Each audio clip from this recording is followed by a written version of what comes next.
Olha, eu recebo agora o professor doutor Rodrigo Ribeiro de Souza e o professor Ascânio João Cedrez, falando sobre a campanha da fraternidade de 2019, que tem como tema Fraternidade e Políticas Públicas. Boa noite, tudo bem? Sejam bem-vindos ao nosso Tribuna Independente. Obrigado por aceitarem o nosso convite para a gente debater um pouquinho com todas as pessoas que estão nos acompanhando aqui, entender um pouco melhor esse tema da campanha da fraternidade. Nós preparamos para isso, primeiro, um vídeo que, inclusive, foi exibido aqui já na Rede Vida de televisão ontem, não é isso, Letícia? No telejornal aqui da Rede Vida. E nós resgatamos esse vídeo para que a gente possa acompanhar com todos vocês. A repórter Luísa Graneiro, a nossa companheira, acompanhou a missa. Primeiro é esse vídeo, não? É esse, né? A repórter Luísa Graneiro acompanhou a missa de ontem, na quarta-feira de cinzas, que aconteceu na igreja, aqui na Catedral da Sé, em São Paulo. E também ela acompanhou... Não é esse vídeo agora? Qual que é para eu chamar, então, Tiago? O clipe da campanha da fraternidade? Então vamos ouvir um pedacinho, é isso? Do tema da campanha da fraternidade. Por favor, pode soltar.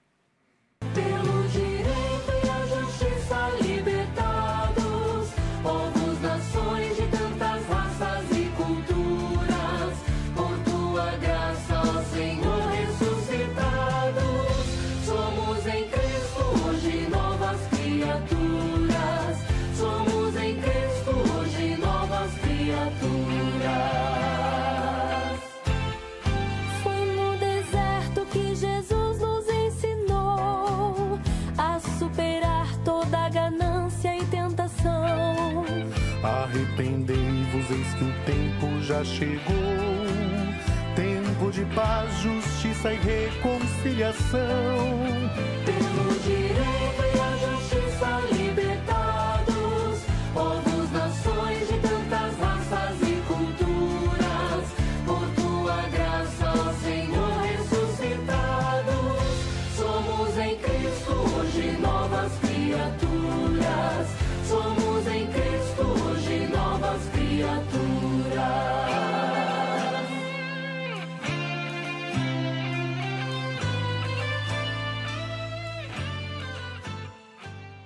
Muito bem.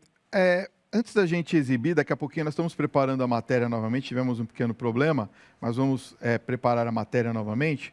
E então, antes da gente falar sobre as ações da campanha da fraternidade, primeiro eu quero pedir ao professor Rodrigo que explicasse um pouquinho sobre esse tema das políticas públicas. Boa noite. Boa noite, Fábio. Agradeço mais uma vez pelo convite. Boa noite a todos os telespectadores também. Bom, Fábio, é uma questão, esse tema, né, as políticas públicas, é um tema de muita coragem, né, que os bispos propõem para a gente na campanha da fraternidade desse ano, porque engloba uma questão muito polêmica durante muito tempo na igreja, que é a questão da política, né? Então, antes de falar de política pública, a gente tem que entender o que é política, porque muitas pessoas sequer veem uma diferença clara entre política e política pública, né? Uhum. Então, política é o cuidado que se tem com a cidade, né? Então, a palavra política, ela vem de politikon, né? Que é aquilo que diz respeito à polis, que é a cidade antiga, né? Da cidade grega. Então, é aquele lugar onde as instituições de cuidado público, de cuidado de todos. Isso já desde a antiguidade, né? E Santo Agostinho, por exemplo, já fala que é o exercício do cuidado com o próximo, dos temas de interesse de todos. Então, por isso, os bispos da CNBB acabou reconhecendo essa expressão de Santo Agostinho, né? E definindo a política como o espaço privilegiado do amor. Então, eu lembrei do seu lema, né, que você disse, multiplique gestos de amor. Uhum. Então, a política é uma forma de se multiplicar esses gestos de amor, né? Então, a política de maneira geral. Então, às vezes a gente pensa, poxa, mas a igreja tem a ver com política? A política, ela está em todo lugar, né? Porque sempre que nós nos voltamos ao cuidado com o próximo, ao cuidado com o interesse público, com o interesse de todos, nós estamos fazendo política. Seja no condomínio, seja com o nosso vizinho, mesmo na nossa família, e na religião não é diferente. Agora, as políticas públicas, elas são algo qualificado, né, que se trata e que diz respeito a uma ação própria no âmbito do Estado. Então, são aquelas políticas, aquela ação que se faz para o interesse de todos, mas que foram para aquisição e garantia de direitos previstos na legislação, no ordenamento jurídico. Então, seja na Constituição, nos tratados internacionais, nas leis ordinárias. Então, as políticas públicas, elas são, portanto, ações que podem ser mais pontuais, que chamamos de ações, projetos que são um pouco mais duradouros, às vezes 2, 3 anos, ou programas, que são ações de longo prazo, que são as chamadas políticas públicas de Estado, que não diz respeito só a um governo específico, mas se multiplicam por um longo período, porque são, por exemplo, previstas na Constituição. Então, ações, programas ou projetos, né, que visam a aquisição de direitos. Então, direitos como moradia, direitos como acesso à justiça, segurança, assistência social, transportes, né? Então, diversos direitos, portanto, que os cidadãos precisam para ter qualidade de vida, para conseguir ter uma vida cívica, né? Ter civilidade, dignidade na sua vida em sociedade. Então, essas são as políticas públicas que agora a Igreja nos convida, né, por meio da campanha da fraternidade, que a CNBB propõe, um debate sobre o que pode nos libertar, né? Então, o tema da campanha da fraternidade é fraternidade e políticas públicas, mas já há um lema, né? Então, todos os anos a CNBB propõe dessa maneira, coloca o debate, propõe o debate dessa maneira. Um tema geral, que é o problema, o diagnóstico. E, pelo lema, ela já sugere a sugestão, a solução, né? Então, ela propõe uma sugestão de debate, que é justamente o que você mencionava, né, no bloco anterior e no início desse bloco, serás libertado pelo direito e pela justiça. Ou seja, o que vai nos libertar e fazer com que as políticas públicas possam efetivamente serem implementadas é a busca pela justiça, pelo direito, né? Para que todos tenham acesso à igualdade que a Constituição nos garante. Na verdade, é um pensamento para que a gente também utilize a política pública de uma maneira mais eficaz também, não é isso? Agora, professor Ascânio, qual que é a importância da escolha, né, desse tema no momento que nós estamos vivendo político no Brasil? O senhor vê qual o sentido de se discutir as políticas públicas nesse momento? Nós temos que lembrar que esse tema já é escolhido há bastante tempo. Ou seja, além de ser uma situação que nós vivemos nesse momento bastante agudizada por algumas questões, esse tema não foi escolhido nesse contexto do final do ano passado ou começo deste ano. Então, essa escolha já vem de 2017 e é uma necessidade permanente, né? Inclusive, essa é uma das análises que se tem feito. A campanha da fraternidade começou em 1964, sempre com temas ligados à prática da fé no meio coletivo, ou seja, para que isso ficasse como discussão pública. Essa temática, ela é considerada estrutural. Alguns temas da campanha da fraternidade, se a gente lembra, de alguma forma abordavam uma política pública, um problema social, uma questão específica. Este tema, de forma mais amplificada, analisa que a gente tem que resgatar o espaço público. Uma noção que nós perdemos muito é a do bem comum. E bem comum, ele não é construído espontaneamente, exatamente porque um país com mais de 200 milhões de habitantes, ele tem que se organizar. E é muito interessante, quando você fala deste momento que nós vivemos, é que dá a impressão que é um tema escolhido ad hoc, neste momento, para este momento. Se fosse no ano passado, tenho certeza que ele seria hiper relevante também. Se fosse um tema de 10 anos atrás, também. Então, talvez esse é o apelo que nos vem da palavra de Deus. Sempre que a gente se dedica e se debruça sobre uma questão que diz respeito ao cuidado com a vida, ainda mais a vida em sociedade, em comunidade, num país, e a gente poderia dizer que o problema das políticas públicas, por mais que nós estejamos restringindo ao âmbito do Brasil, do nosso país, dos estados, dos municípios, é uma questão relevante para o mundo todo. se nós não olharmos para o lado, para o Rodrigo, para o Fábio, para as pessoas com as quais nós convivemos, a partir das nossas casas, e começarmos a resgatar a possibilidade de a gente conviver na diferença, no diálogo, nós não temos sobrevivência. E é interessante porque algumas pessoas, e a gente tem lido muito sobre a questão da campanha da fraternidade, porque ele é um tema aparentemente político, e, portanto, a igreja parece que ela mede esse assunto com bastante cuidado, pisando em ovos, porque pode ter conotações A, B, C, né? Então, quando a gente vê as discussões contrárias a essa perspectiva da igreja, que olha para o social, que olha para o político, que olha para o econômico a partir da fé, a gente vai ter que resgatar necessariamente a origem da nossa fé em Cristo, né? O tema que nós ouvimos, a gente vai ser nova criatura em Cristo pelo direito e pela justiça.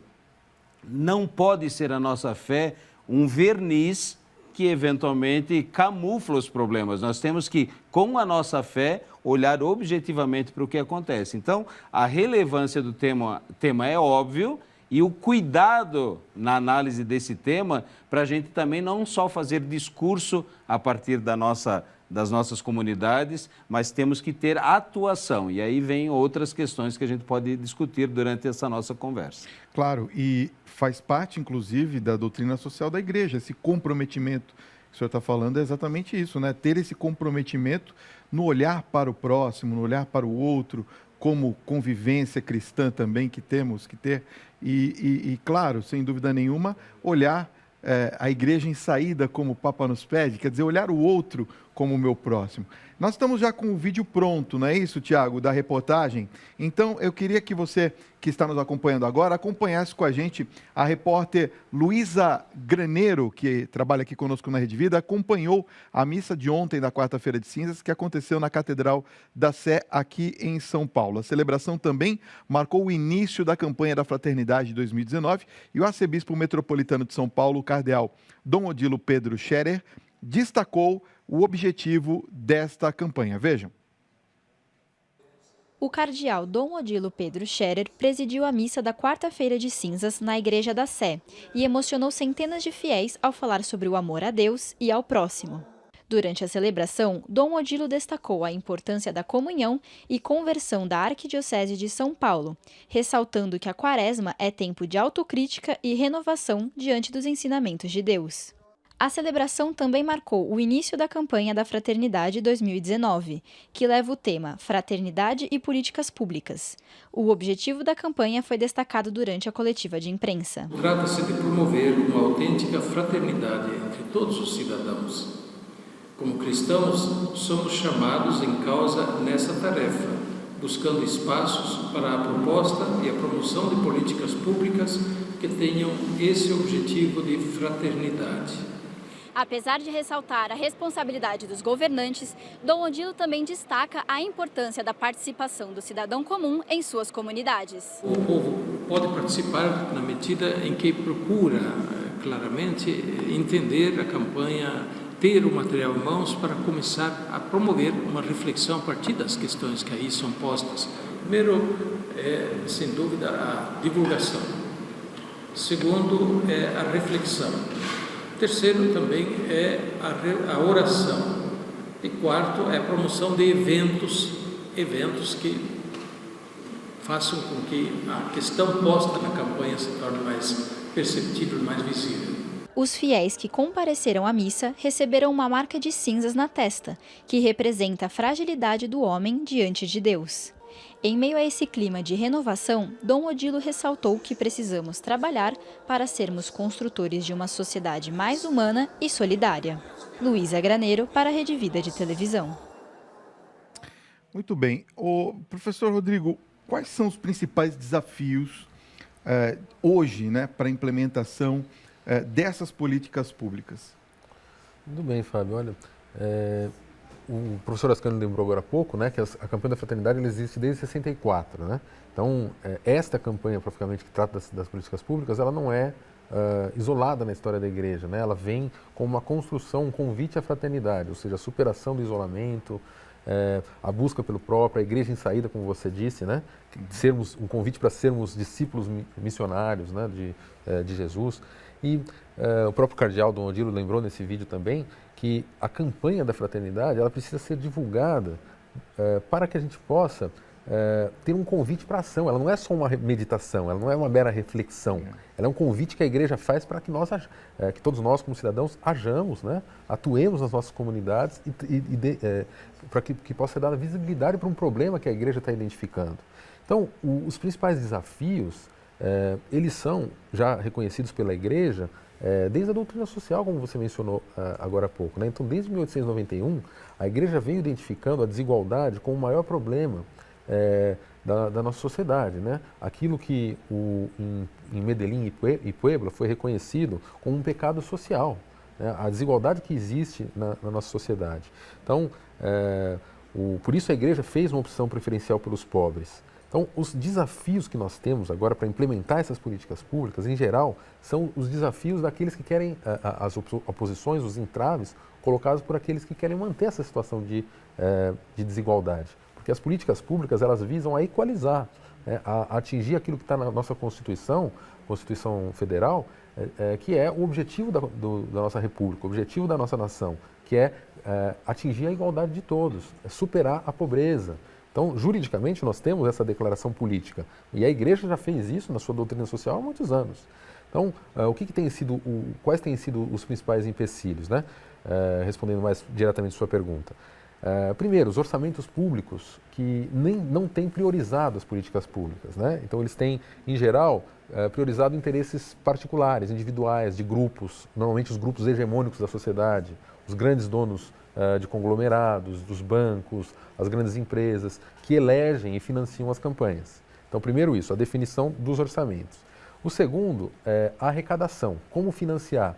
E isso está no texto base de uma forma exemplar, cristalina, muito bonita a maneira como os bispos abordam essa questão no texto base deste ano.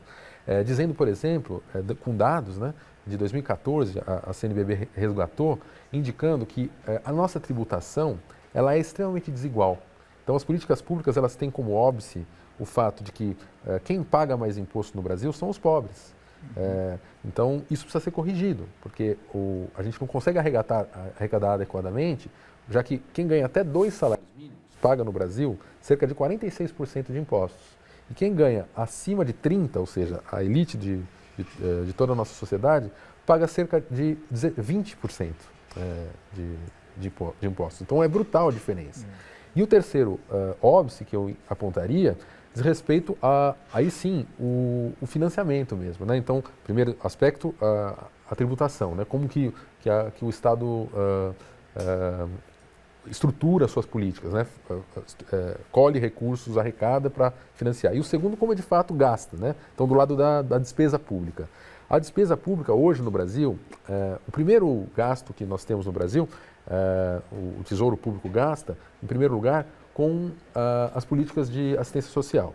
Mas logo em seguida vem o pagamento de juros. Então, o pagamento de juros da dívida pública. Então, é algo absolutamente sem sentido, porque existe uma grande... isso dá mais ou menos 9,6% de tudo que é arrecadado no Brasil. Então, a gente praticamente arrecada dos pobres para distribuir e pagar juros para aqueles que estão, de fato, dominando a sociedade, para uma elite do funcionalismo, não, da nossa sociedade, né? Então, nesse ponto, eu quero chamar a atenção para um texto, né, que foi uma exortação que o Papa Francisco lançou no início do ano passado, que chama Considerações sobre o Atual Sistema Financeiro. É um texto que quase ninguém divulgou, ninguém falou muito, né? E eu agradeço muito a irmã Helena Coraza, né, uma irmã paulina aqui, que me chamou a atenção desse texto e eu achei maravilhoso, então quero dar a ela aqui a gratidão por ter me envolvido com esse debate. Esse texto, o Papa Francisco mostra como o nosso sistema financeiro atual, né, ele é um dos maiores promotores da desigualdade. Então nós temos que, como cristãos e cristãs, estar atentos a esse aspecto, né? Então chamar a atenção, porque a igreja tem discutido há muito tempo esse tema, mas aqui parece que a gente imagina que vai ter dinheiro para implementar as políticas públicas, sendo que, na verdade, nós estamos sendo escravizados por um sistema excludente um sistema que gera concentração cada vez mais de renda e maior pobreza. Então, se nós queremos ver no pobre a face de Cristo, construir uma sociedade mais humana, mais solidária, mais fraterna, né? Em que vejamos o próximo, como o professor Ascânio mencionou agora há pouco, né? Aquele que é nosso irmão em Cristo, né? Que de fato deve ser tratado como igual e não como um inferior, como um subalterno. Nós não podemos jamais esquecer esse aspecto, né? O empobrecimento que o sistema financeiro atual tem causado a todos em toda a nossa sociedade, né? E no Brasil de maneira especial, em razão desses aspectos que eu apontei agora, né? Então, uma tributação muito injusta e um gasto, né? Um dispêndio social que se volta mais para justamente os mais privilegiados, para pagamento de juros, né? Então, um outro artigo, né, de um professor José da Universidade Estadual de Pernambuco, eu li dados que me deixaram horrorizados, né? Algo que ele fala da financiarização da dívida pública. Então, os recursos que o Estado tem para financiar as políticas públicas, né, eles são desviados justamente para isso, para pagar o tal do superávit primário, pagar as dívidas com os grandes bancos, com os grandes financiadores da dívida pública. Então, ele mostrou, por exemplo, que em 97 o Brasil tinha uma dívida de 111 bilhões de reais, uma dívida interna, com os bancos, com os grandes detentores, né, do poder econômico. Em 2006, já tendo pago muito dessa dívida, essa dívida estava em 277 milhões. E agora, em 2016, essa dívida está em 497 bilhões, sendo que o Brasil já pagou, nesse período todo, muito mais do que isso. Então, o que nós precisamos para que as políticas públicas efetivamente sejam implementadas e se realizem é uma verdadeira auditoria fiscal, né, dessa dívida, para ver se a gente já pagou, se não pagou, se quanto foi pago. Porque qualquer pessoa que já teve problema com o banco, problema financeiro e se envolveu, teve que tomar um empréstimo, isso acontece, sabe quantas vezes você não paga, né, do próprio capital inicial. Então, o Brasil precisa disso para, de fato, realizar essas políticas que estão previstas na Constituição. 30% dos artigos da Constituição, né, nós temos uma Constituição longa, extensa, com mais de 200 artigos, 30% desses artigos falam de políticas públicas. E hoje são letras mortas ou muito mal aproveitados, né? E nós temos uma parca implementação, uma implementação limitada em razão desses problemas financeiros. Agora, professor Ascânio, como abordar tudo isso que o professor Rodrigo brilhantemente nos explicou nas escolas, nas comunidades, com as crianças, com os jovens? Como a gente entende tudo isso na realidade de hoje, professor? Pareceria, né, até pela explanação do Rodrigo, que é um assunto para gente grande, né? E para falar nos âmbitos do Congresso e tudo mais. Mas tem questões que são muito práticas. A ideia de conhecer a Constituição já seria um bom caminho, né? Exatamente porque a noção de direito e, obviamente, a implicação de deveres coletivos, ela é muito mal resolvida no Brasil, né? Então, a ideia de discutir isso com os jovens, com as crianças, ela pode ser traduzida de uma forma muito simples, muito próxima do cotidiano.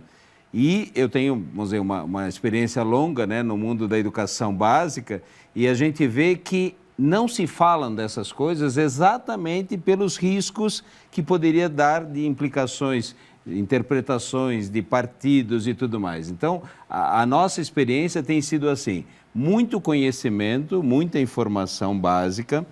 A ideia das nossas gerações que vêm agora, eles têm muita clareza dos direitos individuais, e quando a gente pensa nos direitos individuais, a gente tem um risco muito grande de exacerbar o meu direito privado, o meu direito de ter, o meu direito de... todos os direitos individuais que são importantíssimos, mas que eles se equilibram nos direitos sociais, né? Quando nós pensamos em políticas públicas, um conceito que aparece muito fortemente no texto base é o direito para proteger os menores, os mais deserdados. Por quê?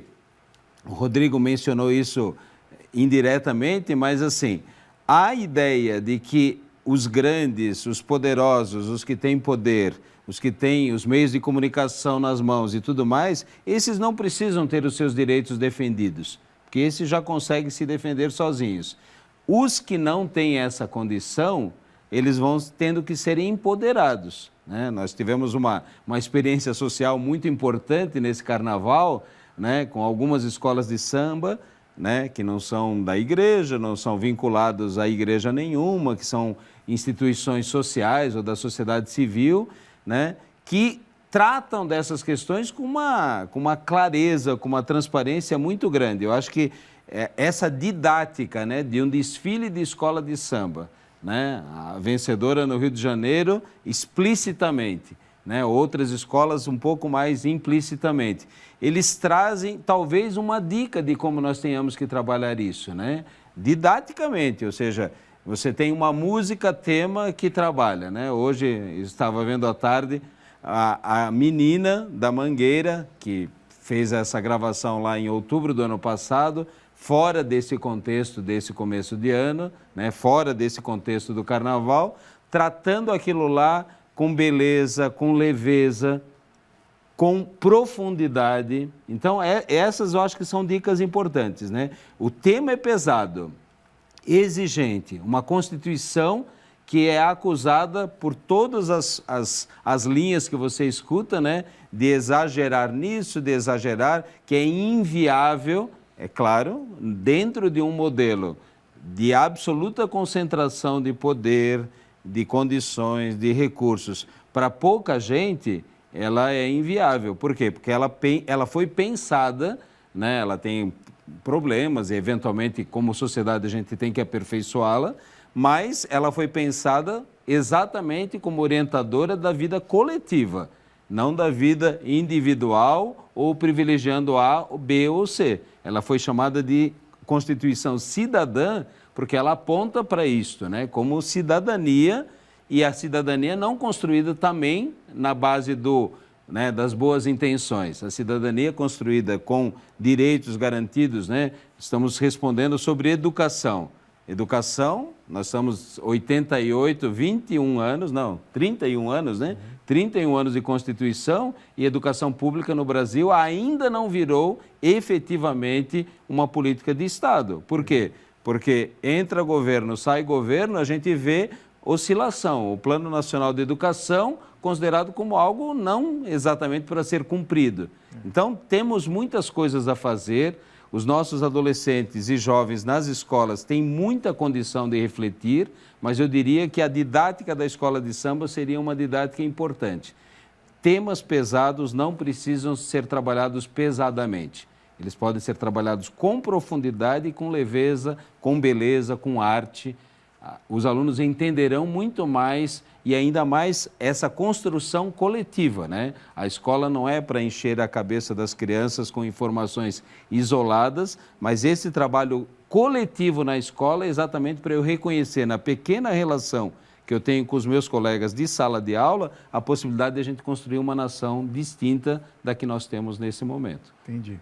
Eu queria convidar você que está nos acompanhando em todo o Brasil, que você escrevesse de repente para a gente aqui no nosso WhatsApp. O Thiago vai colocar para a gente o nosso WhatsApp. Quais seriam as ações que você, na sua comunidade, na sua paróquia, pensaram em fazer para essa conscientização? Ou até mesmo para que essas políticas públicas possam efetivamente acontecer. Manda pra gente aqui, ó, 1195033670, eu quero a sua participação, nós estamos ao vivo, são 9h47.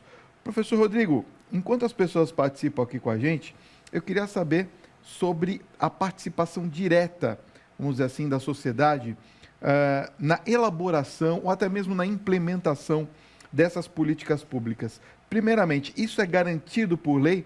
E, efetivamente, a gente tem essa participação? Olha, Fábio, excelente pergunta essa, viu? Porque me permite explorar um aspecto, né, das políticas públicas que está previsto na Constituição e que é muito desprezado, né, e que, sobretudo, nesse momento tem sido desprezado, que é a existência dos conselhos participativos. Então, uma Constituição, como o professor Ascanio lembrou, que ela foi chamada de Constituição Cidadã porque ela promove e estimula a participação popular.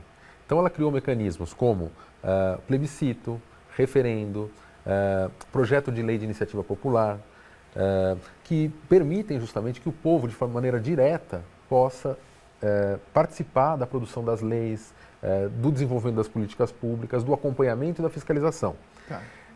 Só que o que acontece? Esses conselhos eles têm sido progressivamente sucateados, né? Então, o Estadão noticiou no começo dessa semana, por exemplo, que 11, desde o início desse governo para cá, né, 11 desses conselhos setoriais de políticas públicas estão sido absolutamente abandonados e desmontados. Então, está havendo um desmonte, sendo que a Constituição ela estimula uma participação paritária entre membros do governo e membros da sociedade civil nesses conselhos.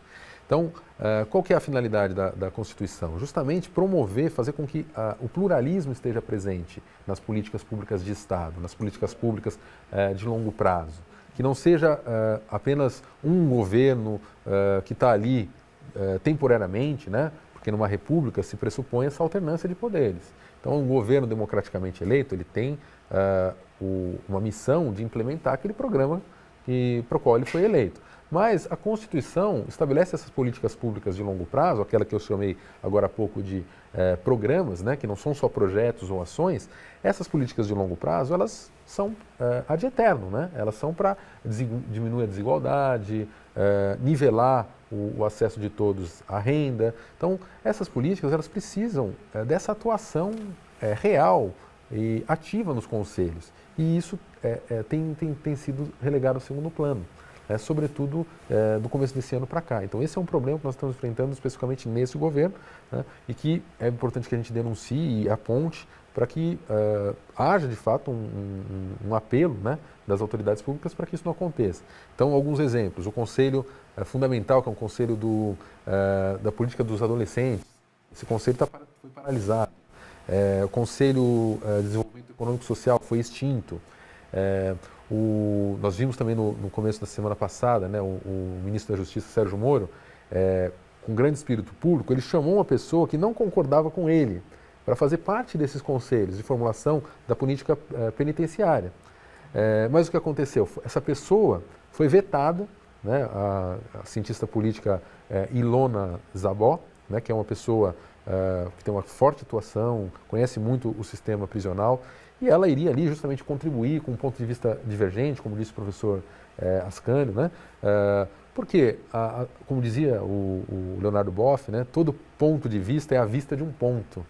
E para uma política pública ser implementada com eficácia, com efetividade, é importante que nós vejamos todos os pontos. Claro. Então, inicialmente ali o ministro Sérgio Moro, né, ele viu essa possibilidade de ter uma pessoa integrando ali um conselho que enriquecesse a visão divergente da dele, mas foi vetado. Por quê? Porque falta um pouco do espírito público, da ideia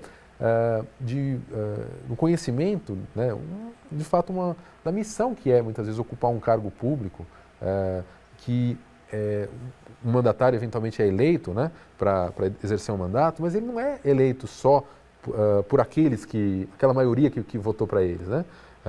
Que na eleição acabou atribuindo o direito a exercer o mandato. Quando ele se torna mandatário, quando se torna presidente, governador, prefeito, ele vai governar para todos. Então, isso é muito importante, porque o mandatário ele é o responsável pelo diálogo social. Ele precisa promover esse diálogo e precisa ter a grandeza do cargo e deixar de se colocar numa posição de guerra, uma posição que parece que o adversário é inimigo. Então, infelizmente, esse é um problema hoje no Brasil. E isso dificulta muito esses debates que a Constituição previu, né, que fossem feitos nesses conselhos, de forma paritária, entre membros da sociedade civil de diversas concepções políticas e diversas concepções de mundo, né, e membros do governo, para que as políticas efetivamente fossem desenvolvidas. Então, o que a gente espera é uma conclamação, um apelo, para que haja, de fato, um espírito público, né? Um pouco mais de entrega e de superação dessa pequenez político-partidária, né? Porque um mandatário, quando ele é eleito, ele tem que se voltar para todos, né? Tem que governar para todos, né? Ele não é governante só daquela minoria, daquela maioria que às vezes é tênue, como aconteceu na última eleição, né? Com a grande polarização que nós tivemos, isso tende a piorar, né? Os problemas políticos, né? Então, os gregos antigos costumavam dizer, né, que a principal salvação, né, o principal bem que uma sociedade tem é a amizade entre seus cidadãos. Então nós temos que conseguir conviver com os nossos concidadãos, que têm opiniões políticas diferentes das nossas, né? Como adversários muitas vezes, mas jamais como inimigos, né? Nós somos cidadãos e concidadãos, né? E ainda mais como cristãos, temos que nos ver como servos do príncipe da paz, né? Aquele que promove a paz e não aquele que promove a guerra. Então, eu tenho visto muito isso, se acirrar esse radicalismo político nas redes sociais, né? Então, famílias brigando, até comunidades nas paróquias, né? Se dividindo. Sim. Então, se não há dos nossos governantes esse espírito público, vamos nós mesmos implementar e procurar conviver de maneira mais harmônica e mais pacífica nas nossas comunidades. Vamos ver algumas participações rapidamente aqui, que o tempo passa rápido aqui na televisão, né? O papo está muito bom. Olha só, tem muita gente participando. Boa noite a todos. Muito importante este tema no Tribuna Independente. Muito obrigado, vocês estão de parabéns. Está parabenizando a todos nós. O que nós precisamos para que as políticas públicas realmente funcionem é que os políticos do Brasil sejam mais transparentes, principalmente com eles mesmos, e deixar do jogo desonesto de toma lá da cá e empurra, empurra. Aurélio Natal, Rio Grande do Norte, obrigado pela sua participação. Tem uma pessoa que escreveu assim: como católica que busco na minha igreja a salvação da minha alma, eu lamento ver a minha igreja se perdendo nas elucubrações mundanas. Deus não nos fez iguais, somos todos diferentes, criados à imagem e semelhança de Deus, mas com aspirações diferentes, dons diferentes. As políticas públicas não nos dão igualdade de condições. Isso é utopia. De certa forma, até tem uma relevância nesse pensamento. Acho que muitos pensam assim na questão da utopia, né? Mas para ambos, assim, de uma forma bem rápida, que nós estamos bem no finalzinho, eu queria saber, movidos, né, por esses valores do Evangelho, qual que é a contribuição que nós podemos dar para a nossa sociedade? Vou começar com o professor Ascânio. Eu aproveitaria até a fala sobre a utopia. Eu tenho lido, né, ao longo da minha vida bastante, e sobre a Bíblia nós temos dois momentos bem descritos de utopia. Uma na narração do Frei Carlos Mester sobre o Gênesis. Ele escreveu um título dizendo assim: Saudade ou Esperança? Então, a narração do paraíso terrestre, como aparentemente é um texto que remete ao início, mas o texto bíblico ele sempre remete para o futuro, para a esperança, né? E na linha da utopia também, a narração das primeiras comunidades cristãs. Eles tinham tudo em comum, repartiam seus bens com alegria, não havia necessitados entre eles. Então, o tema da campanha da fraternidade este ano, ele não aponta para uma utopia naquele sentido mais popular que a palavra utopia tem assumido, né? No sentido do lugar do impossível. Aponta para o ideal, para a busca de um ideal. E, no caso nosso, como a segunda parte do texto base aponta para os critérios de julgamento, onde a palavra de Deus aparece muito fortemente, então, quando a gente, como cristãos, inspirados, como disse o Rodrigo, no Príncipe da Paz, percebemos que a paz ela não é um projeto utópico no sentido impossível, mas é um projeto difícil e que exige empenho de todo mundo, essa campanha da fraternidade deveria nos associar nas nossas comunidades. Ontem, por acaso, estava vendo um vídeo de alguém dizendo: não, vamos nos preocupar com a oração, com o jejum, com a esmola, que são as características do período quaresmal, que você está quase paramentado aqui, né, Fábio? É verdade. E eu digo assim, como é que nós, cristãos, vamos viver o espírito da quaresma, no sentido de nos transformarmos a partir da utopia da ressurreição para todos? Porque, vamos lá, pensando, nós queremos todos ressuscitar com o Cristo na Páscoa. Então, o convite de viver fortemente durante a quaresma, esse espírito de pensar no coletivo, de pensar numa comunidade, né? Quando nós pensamos a igreja como lugar da celebração da fraternidade, celebração da partilha do pão. Se existe uma política pública que foi implantada por Jesus, só é possível felicidade com partilha.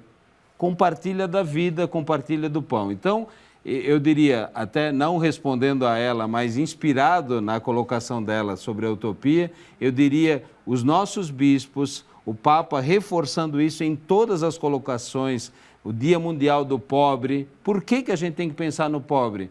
Porque não é só ele é bem-aventurado no céu, ele tem que ser bem-aventurado aqui na terra. Então, nós juntos, como comunidade, podemos criar políticas públicas interferindo, não no sentido de colocar lá o nosso dedinho, né, religioso, mas a partir da ética que brota do Evangelho, todos temos esse compromisso. Então, eu não veria como possibilidade, eu vejo como exigência ética que nós vivamos e lutemos por políticas públicas para todos. Pessoas assim muito inteligentes, é difícil da gente segurar, né? Mas o papo é muito bom, só que eu tenho 20 segundos para o senhor falar, professor Rodrigo, por favor, senão eles tiram a gente do ar. Vamos lá, por favor. Então, só para concluir, né, mais uma vez utilizando a participação da telespectadora, que eu achei muito interessante e instigante, não podemos confundir diferença com desigualdade. Diferentes todos somos, e numa sociedade plurima, plural como a nossa, nós temos que estimular essas diferenças. Certo. Agora, jamais um cristão pode se conformar com desigualdades, né? Então, desigualdade não é o oposto de diferença, né? Desigualdade é o oposto de igualdade. Então, nós temos que lutar pela igualdade, que, no fundo, é o maior projeto do nosso Evangelho. O Evangelho, a Boa Nova de Cristo, foi fazermos todos filhos de Deus, né? Nós somos irmãos em Cristo. Se somos irmãos, somos iguais. Então, a construção do reino se faz aqui na terra. Cada um de nós, como batizados, temos que nos tornarmos discípulos missionários de Jesus para implementar a Boa Nova, anunciar a Boa Nova, anunciar o Evangelho, que se baseia nas bem-aventuranças, que se baseia, sobretudo, no projeto de igualdade, que não é uma utopia, mas sim é um ato de confiança, um ato de fé no Evangelho. Professor Rodrigo, professor Ascânio, muito obrigado pela presença de vocês.